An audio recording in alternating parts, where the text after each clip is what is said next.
Ndakatambisa mukana panguva iyo pandakange ndichishandira umwe muvhenda muSouth Africa. Zvandakazoitwa so nevana vacho musi wa30 mukoma zvakandisiya ndiri munhu asina kana pekutangira. Mamuka sei muri yeZimbabwe? Tinokuchingamidzai zvekare kune chimwe chirongwa pano paZim Facebook Secrets and Confessions. Tadzoka nawo masecrets nemaconfession. Regedzai tibva tapinda mumamessages edu atadzoka takakubatirai.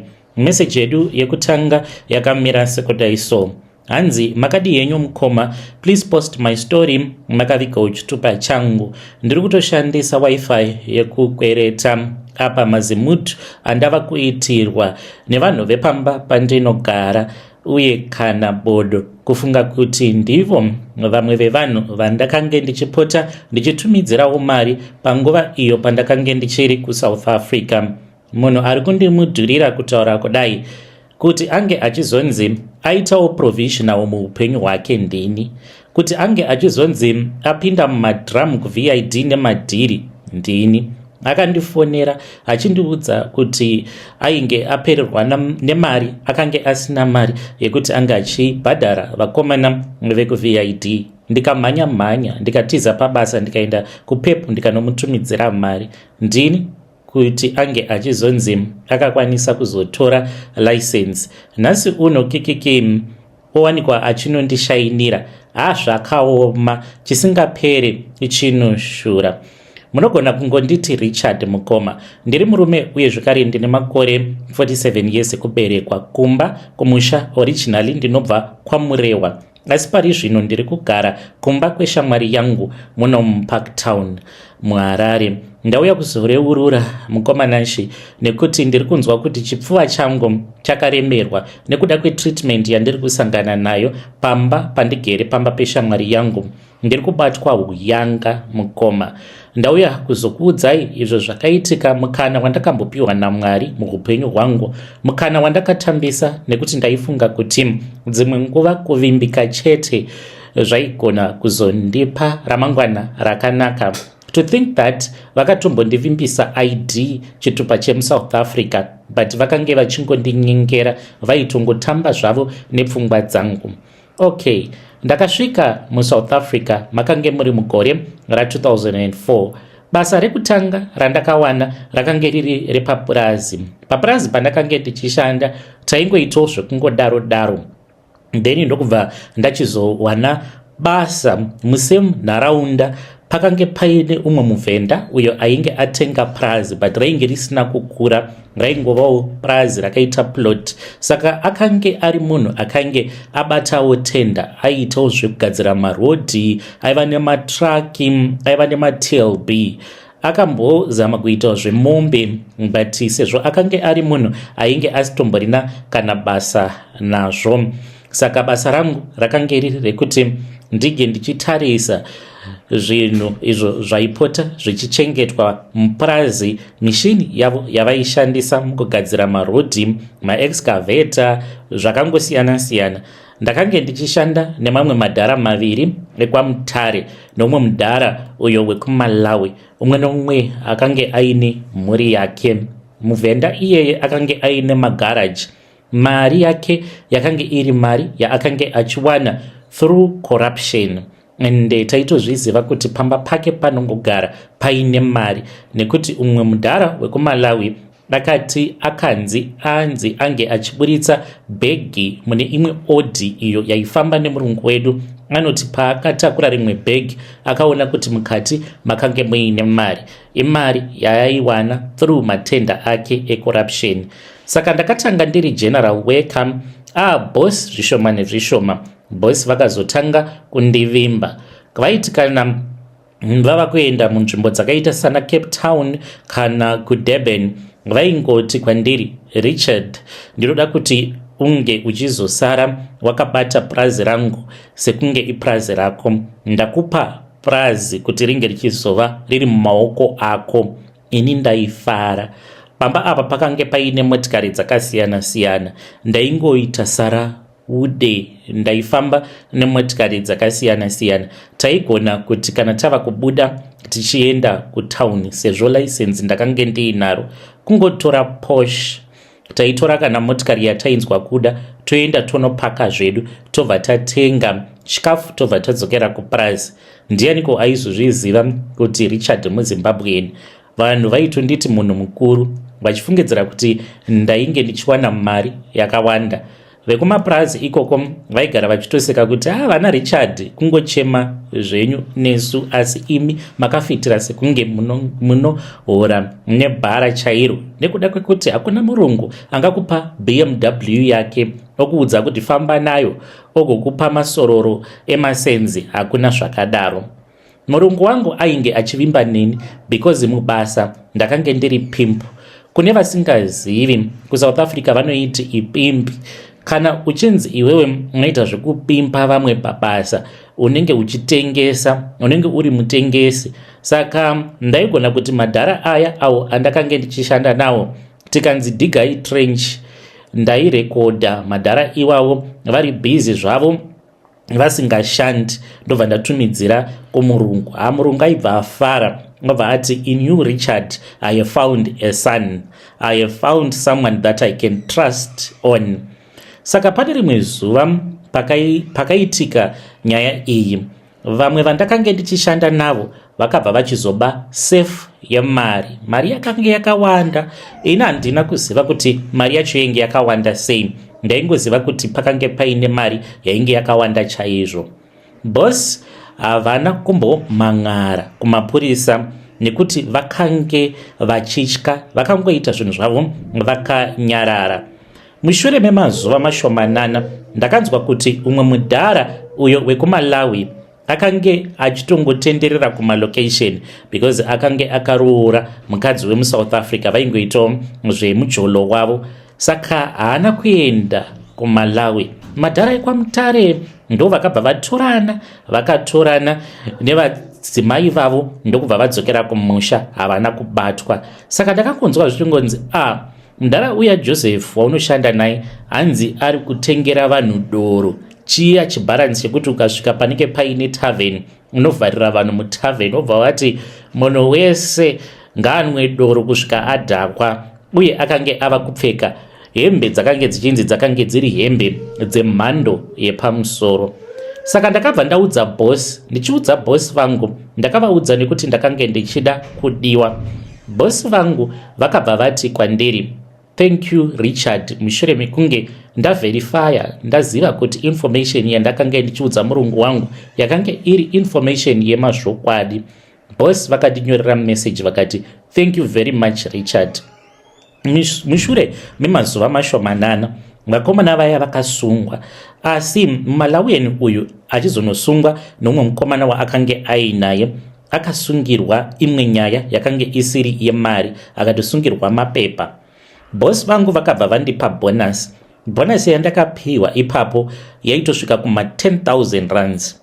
Imari yandakatoshandisa kutodzokawo kumusha ipapo ndichitoti ndatogona apa. Ndiyo yakange itoriwo mari yandaiti ndakwanisa kubata mari yakawanda panguva imwe chete. Asi mari yandakapiwa yakange isingamboenderani nemari iyo yainge yakabiwa nemadhara aya nemukomana wekuMalawi. Kubva musi iwoyo ndingangoti trust yangu kuna boss yakabva yawedzerwa. Mukomanashi ndaisvika pachidanho chekuti boss vangu vaindipa makii kana edzimba dzavo dzikunana Durban. Ndaifamba ndakasungirira makii iwawo muhuro nekuti vainge vachivimba neni. Ndakange ndava kutozviona sekunge ndakange ndatova mwana waboss. Dzimwe nguva vaiuya nebhegi vobva vati kwandiri, Richard, ndikuda kuti unge uchindichengetera zvinhu zvangu izvi, ndichazouya ndichizozvitora. Ndaivhura bhegi riya, ndaiti kana ndavhura, inini handaivhura bhegi iroro, ndaiti ndisina kuvhura bhegi ndaitoisa pavainge vati ndike ndichiisa. Dzimwe nguva bhegi racho raizotogara, dzimwe nguva kana murumu mangu kwemwedzi miviri kana kudarikidzira. Boss vaizoti kana vodzoka vaidzoka vachizotora bhegi iroro. Handina uye ndainge ndisingambobvunzi kuti mubhegi munenge muinei. ndaiti basa rangu ndaifanira kungoshanda nemazvo. Ndakange ndiine dambudziko rekuda kudiwa nemaSouth African, ndakange ndiine dambudziko rekuda kudiwa nemurungu. Ndaiti basa rangu kungovimbika chete pabasa. Ndaiti nerimwe ramazuva murungu wangu sezvo ari miliyonea aigona kuzondikamurirawo paupfumi hwake. Mukadzi wangu aigara achichema neni, especially panguva iyo pekuti vamwe vanhu vakatobuda nemamillions vakatiza vakasabatwa, nyacho ikasatombonomangariwa kumapurisa. Nemukadzi takange tisingachawirirani. Mukadzi wangu aiti, naiwe sei uchida kuzviidza sekunge wakapenga stereki kumurungu, because ndaisvika pakutengesa mukadzi wangu chaiye, ndaimutengesa kuti ane nungu asi kuda kushanda, because pane patakazombotanga kuita zvokurima macabbage. Saka ndaenda kumalocation, ndichienda ndichinonohira vanhu kumalocation. Ndaitova murungu, ndainge ndichitofamba neimwe renja yemurungu. Saka ndaizoti kana vanhu vava pabasa zviya, including my wife, ndaitotora mapictures ndobva ndati havasi kuda kushanda vanhu ava. Saka nemudzimai taizotanga kunetsana manje kana tava mumba. Mudzimai aiti, unoreva kuti unganditengesa inini mudzimai wako, unditengesa kumurungu wako? Ini ndaingoti bhosi vangu vanondida chete. Saka pane rimwe zuva mukomanashe nemudzimai takanetsana zvisingaiti. Zuva iro rakazokonzeresa kuti marriage yangu inge ichizoparara. Nanhasi uno ndinozviseka. Kana vadzimu variko, amushuwa kuti vakangoti iri ndozi dzemu remuzukuru manje, zizimkeya chairo ratakazvara iri. Mukomanashi zvakaitika zuva iroro pakaparara marriage yangu. Zvakaitika ndezvekudai, bosi vangu vakandifonera. Pavakandifonera vakange vachiratidza kunetsekana chaizvo pafoni. Vakabva vanditi, Richard uripi? Ndikabva ndati boss, I am about 10 kilometers from the farm. Vakabva vati, pisa mafuta emotikari, dzokera kufarm. Saka vakandiudza kuti pakange paine vamwe vanhu vaiuya kuzoinspector, like mapurisa vakange vachiuya kuPrazi. Vakandiudza kuti pakange paine mamwe madocuments andaifanira kunovhura musafe. Ndotora madocuments iwawo ndomapisa, uye zvekare vakanditi ndaifanira kuti ndinge ndichipisa mari. Mukoma zvakaoma. Ndakasvika pamba, mudzimai wangu akandibvunza kuti hezvo koko mhanya chii? Ndakabva ndamuudza kuti ndanzi nemurungu wangu ndinge ndichipisa mari. Akanditarisa mukadzi wangu akangoshama kuti ndakaenda ndikanopinda mumba. Akanditevera ndichimhanya, ndikavhura safe. Musefa makange muine mari mukomanachi. Ndakati ndichinovhura safe, so mari iyo yakaita kukoromoka ichidonhera pafloor. Nhasi ndinoti kana ndikafunga nezvazvo, nekudadirwa kwandiri kuitwa nevanhu vepamba pandigere, ndinosvika pakuzviseka ndega. Mukomanashi, kana ndikafunga nezvazvo ndinongoti asi Richard haurevese. Ndakange ndine pfungwa dzedze dzekuti kana murungu akanyanyisa kukuda anogona kuzongokupa kana motikari kana kuti mari, plus ndainge ndakavimbisiwa kuti ndainge ndichazobatsirwa kuti ndinge ndichizotoreswa chitupa.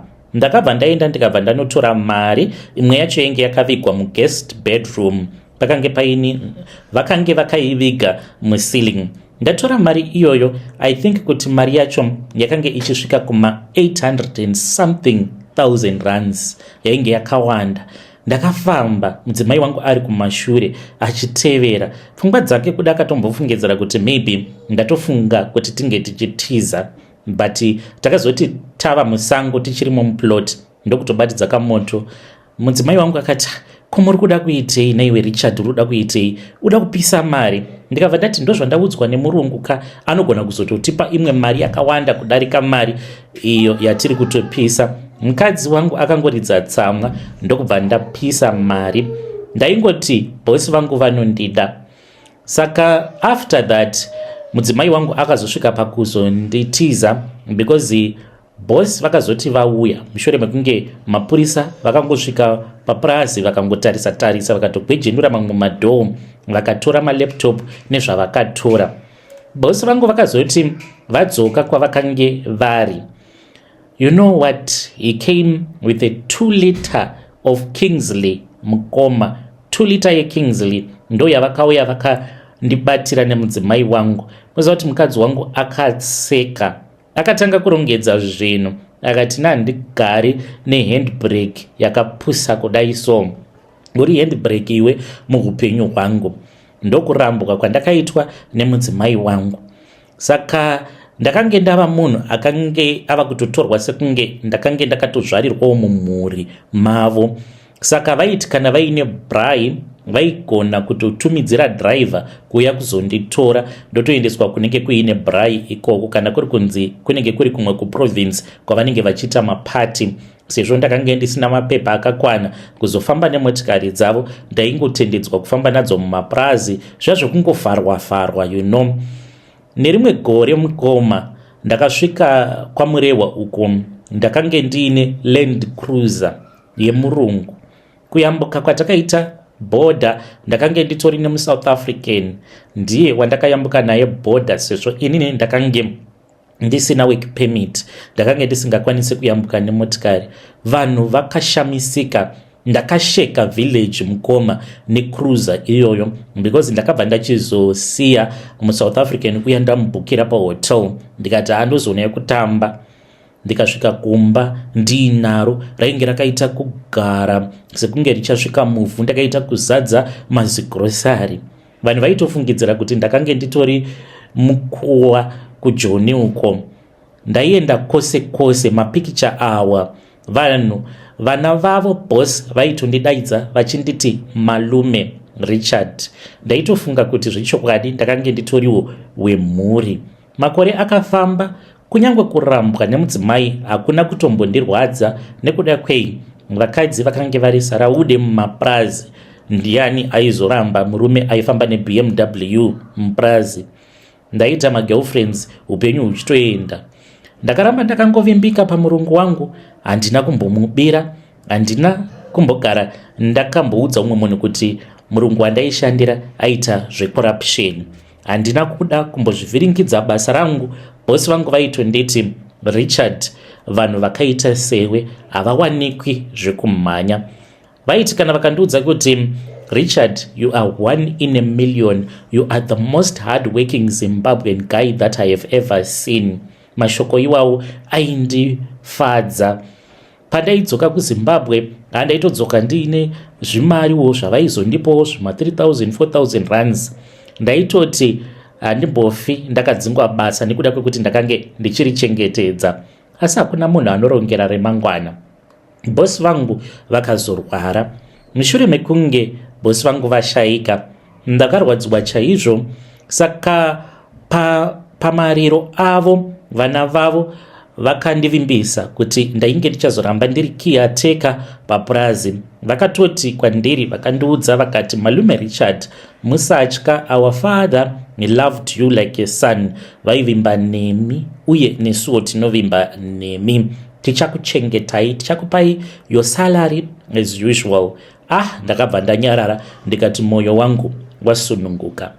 Saka kubva muna 2021 kusvika rino gore, Mukoma zvose zvakange zvichiendeka, but chaingoitika Mukoma, ugere pabasa unotanga kuona kuti zvinhu mafambiro azvo zvatosiyana, kana kakubhadharwa kandakange ndichiitwa in time zvainge zvasiyana. Ndaizotoita zvekutofona ndichifonera vana vacho kuti musati mandiisirawo salary, then ndopavaizondipa muhoro wangu. Pakatanga kutengeswa zvinhu Mukoma, ndozvimwe zvezvinhu zvaindirovesa nehana.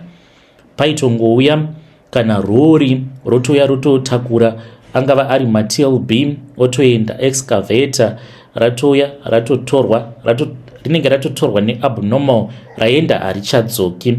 Motikari dziya dzandainyang'anya nadzo pakasvika pakusara pasina kana motikari. Saka vaingondivimbisa vachiti, no, pari zvino malume pane zvatichiri kurwisana nadzo. Vakati vainge vachigadzirisa will yamudhara wavo, pension yangu yainge ichazobuda. Ndakamirira Mukoma, ndikamirira, ndaingoti nguva ichasvika. Saka come June manje vakangotanga kungondifonera, munoziva Mukoma nachi vanhu ava ndakavashandira, ende vaitozviziva kuti mapepa handina, but yei mukoma zvakaoma. Vanhu ava vakaita sekunge vakange vasingazvizivi kuti handina mapepa. Vaitozviziva kuti kana tichienda kuCape Town ini ndinotoitirwa madhiri, mungava muri mumarodhi, ndaitofamba nababa vavo vaitoburitsa mari pamaroad block. But ipapo pavakandifonera vakandibvunza kuti une work permit here, ndikati handina work permit. Vakabva vati panodiwa chii nechii kuti unge uchikwanisa kuzova nework permit. Ndakangoseka ndikati Richani, hatifi takaiwana permit nekuti ini hangu handisi skilled labor. Ndokubva vati saka tichazvifambisa same. Vakati but don't worry, we will see what we can do. Ndomwe mwana wacho mukuru muvhenda uyo wandakange ndichitaura naye. But handina kumbofungidzira zvakawanda, kwandakange ndichigara mukoma kumapurazi zvekuzonzi ndikazomiswa basa, I never thought about it. Vakabva vazonditi musi wa 30 June usiku hwacho ndakafonerwa iconference call, vana vacho vose through WhatsApp vakange varipo pacall. Vakabva vanditi sorry malume Richard, hana yangu yakabva yarova. Vana vemurungu wako vasingachakubati zvakanaka, kana vakatanga nekukuisa paconference call unombofungidzira kuti pane zvawatadza, then ozonzwa vava kuti sorry malume Richard, pari zvino hatichakwanise kuti tinge tichizova takakuchengetai mupurazi. Ndakangoti saka ndoita sei? Vakabva vangonyarara vakatongonudza kuti tine urombo because nemamiriro aita kunze hatina mari yekuti tinge tichizobhadhara plus kusungwa tinotya. Mukomana shi ndakapererwa, ndakambotanga ndakagara pacheya, ndakasvika pakugara pasi for almost an hour. Ndakagara pasi, handina kana kumbochema, handina kumboita sei. Ndaifungidzira kuti maybe mangwana vainge vachazondiudza kuti sezvo zvinhu zvadai, what we can do, unogona kuzowana mari yekufambisa. Havana kana cent ravakandipa mukoma. Kubva zvandakatanga kuvashandira ndiri faithful, zvakangopera sekutamba sekuseka. Ndakazodzoka kuZim ndiine kamari ako kandakange ndakasungirira kandakashandisa kuti ndike ndichibatawo bhazi kudzoka kumusha. Saka ndakadzoka kuno kuZim, handina kana pekutangira. Ndo chokwadi chisingaputsi ukama. Zvimwe kuda panogona kunge paine umwe munhu anenge aine musha wake, anenge achida kuchengeterwa musha, ini ndiri ready, ndiri willing. Handina kana pekutangira. Kumusha kwedu sezvandareva ndekwamurehwa. Handisati ndatosvikako kumusha kutaura kudai, nekuti vanhu vakange vachizviziva kuti Richard ane purazi kuSouth Africa, anodiwa nemurungu wake, anofamba nemotikari dzinodhura. Ndiri kunzwa kunyara kudzokera ndisina kana chinhu. Pari zvino ndiri kugara kumba kweshamwari yangu muPark Town. Shamwari yangu munhu wandakakura naye, handiri kumunyepera. Shamwari yangu iri kundibatsira. Asi paita dambudziko mukoma ndepekuti dai kwanga kuri kunzi anga achiri single, ndaitoziva kuti aiwa ndaigona kuwana pekutangira ndichitsvakawo zvimwe zvimabhindauko zvekuita. But pakati pedu tiri vaviri paita dambudziko rekuti mukadzi wabhururu wangu haandifariri. Mukadzi wacho ari kundibata rafu mukoma. Dzimwe nguva anogona kungoti kana ndakagara pasi zvezve ndichitoona kana ringava riri movie, anogona kutondidzimira TV obva ati masola ari kuda kuchaja. Dzimwe nguva anogona kungoti akandiona ndichiona TikTok. Kana ndikaona TikTok ndakaisa ma-earphone, hana basa nazvo. Chaasingangodi kungonzwa ndichinzi ndaona ma-TikTok videos ndakaisa volume kana ndichiseka. Haadi kundiona ndichiseka budzi, anotongoda kutongondiona ndakasuruvara. Kana akandiona ndiri paTikTok ndichiona zvimareels, anobva ati Richard, data redu rava kukasika kupera nekuda kwenyu. Munogara muchingoona TikTok, saka data rinozokasika rapera. Mukoma, vanhu ndimunoziva zveteknology. Starlink ine data rinopera here? Handiti Starlink haina limiti. ko sei mukadzi uyu achindiitira utsinye hwakadai? Ndakatombomuti nhai Gules, ko inga 1 star limit unongobhadhara ka1 pamwedzi unoshandisa kusvika wanzwa moyo wamira. Vakati kwandiri vamunini unlimited hazvireve kuti munhu anofanira kuti anga achigara akabata foni maawa ose. Madi maenda mukanodiridza mubhedha yemiriwo kuseri uku. Saka ndinobva ndatongoisawo foni pasi, ndiri kubatwa kunge nhapwa kuita kunge muranda. Ndinoti kana ndaisa foni yacho pasi kudaro ndobva ndangotsvakawo zvimwe zvekuita. Mabasa hakuna, mari hapana, kumba handisi kukwanisa kuenda. Kamari kandainge ndakasungirira kandaiti ndichazoshandisa kari kamari kebhazi, kamari kako mukoma ndakazokashandisawo. Pane zvimwe zvandakaita, saka mari yekuti ndige ndichaenda kwamurehwa hapasisina. Handina kumwe kwekuti ndinokwanisa kuwana basa kunze kwekutoti imi vari pano munge muchinditsvakirawo basa. Ndiri munhu akavimbika sezvandakuudzai kuti kuvimbika kwangu ndokwakaita kuti ndisazopfuma. Dai ndainge ndiri munhu asina kuvimbika ndingadai ndakakwanisa kutowana mari, mhuri yangu ndikadai ndichiri nayo kusvika pari nhasi. Chikonzero chaita kuti ndinyore nyaya iyi, ndiri kutsvaka basa mukoma, ndiri kutsvakawo pokutambira. Dai ndakaziva, dai ndakagona kuona zvemberi kuti kuchazoita vana Dhudhula, ini ndikadai ndakatiza ini mukoma Nashe, ndakatambisa mukana pandakange ndichiri kuSouth Africa. Muri yeZimbabwe ndo message iyo yandakatumidzirwa ichibva kuna mukoma Richard. Ngatitaurei navo mucomment section. Mukoma Richard, ava zvakangooma hazvo veduwe. Hanzi ndakapisa mari hanzi ndakapisa mari namukoma Richard. Munoti kudii kwavari? Kupisa 800 and something. Zvakangooma hazvo veduwe. Hanzi vakaenda, amai guru vakaenda. Apa vari kurwadziwa nekuti ndivo vakatoresa mudzimai wefriend yavo uyo ane pamba pavari kugara license. Hanzi ari kutongondidzinga kabisira pamba pake. Zvino ndodii? Ngatitaurei navo mucomment section. Rekedzai tibva taenda panyedu inotevera. Nyedu inotevera yakamira sekudai so. Hanzi mukoma Nashe muri sei, please post my story makavigawo chitupa changu. Ininiwo ndiri mudzimai uye zvakare ndiri makore 32 years ekuberekwa. Ndauya pano because ndiri kudawo advice. Nemurume wangu tose takange tiri maticha pari zvino zvitiri kugara kunoku kunyika yevatorwa asi tiri kumhiri kwemakungwa. Ndini ndakatanga kuuya kuno ndikazobereka murume wangu. Murume wangu ava kuti sezvo tisina kumbogara takaita mwana, afunga kudzokera kumba. Ari kuti handingafi ndisina mwana. Saka ndiri kumubvunza kuti saka wafunga kudzokera kumba here uchindisiya? Iye ari kuti hongu, zviri nani kuti ndige ndichidzokera hangu kumba ndonoona zvimwe zvokuita.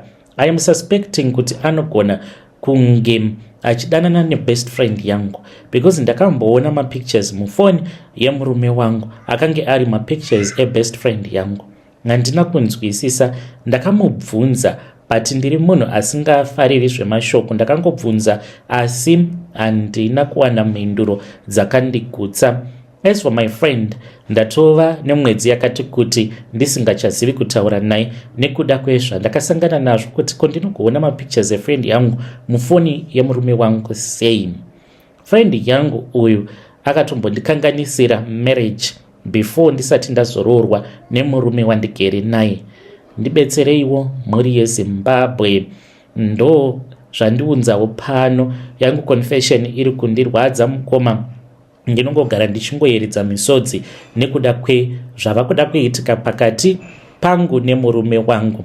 Ndichange ndichizoteverera ndiri mucomment section. Muri yeZimbabwe ndo message iyo yandakatumidzirwa ichibva kuna vanzvadzi vedu.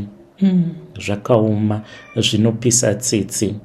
Maybe vanoita vachitaura vose, kana vakataura vose then vobva vadelita mamessages, vodelita zvekare nemaphone numbers, but is supposed to be open with you.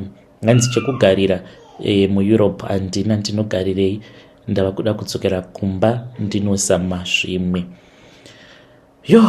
Pakaipa vadiwa vateereri, ndo mamessages andanga ndakakubatirai. Ngatisanganei zvekare mune zvimwe zvirongwa zvinotevera.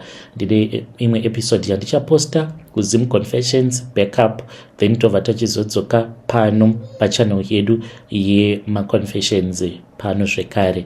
Thank you very much for watching.